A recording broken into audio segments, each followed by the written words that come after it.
জাতীয় নির্বাচনের আগে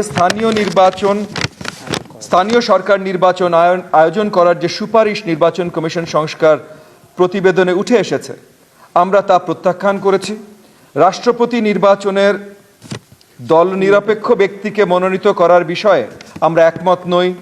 সংবিধানে বহুত্ববাদ সংযোজন নিয়েও আমাদের আপত্তি রয়েছে।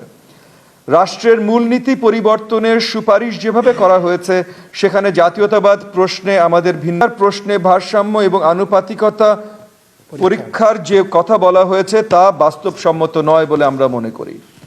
ন্যূনতম 10% আসনে রাজনৈতিক দলগুলো তরুণ প্রার্থী দেবার যে বাধ্যবাধকতার কথা বলা হয়েছে, সেটা আমরা প্রত্যাখ্যান করি।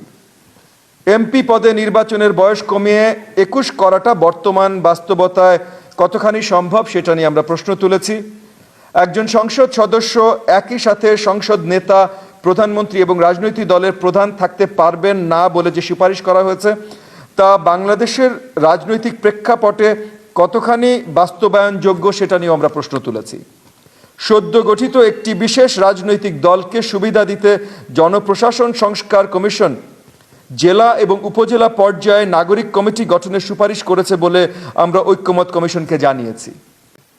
উপজেলায় জননিরাপত্তা অফিসার পদে একজন এএসপি পদমর্যাদা কাউকে নিয়োগ করার ব্যাপারে আমাদের আপত্তি রয়েছে। একই সাথে আমরা প্রাদেশিক শাসন ব্যবস্থা চালু এবং জেলা পরিষদ বাতিলের প্রস্তাবের বিরোধিতা করেছি। রাজধানীর মহানগর সরকার চালুর যে সুপারিশ করা হয়েছে, সেখানেও আমাদের আপত্তি রয়েছে।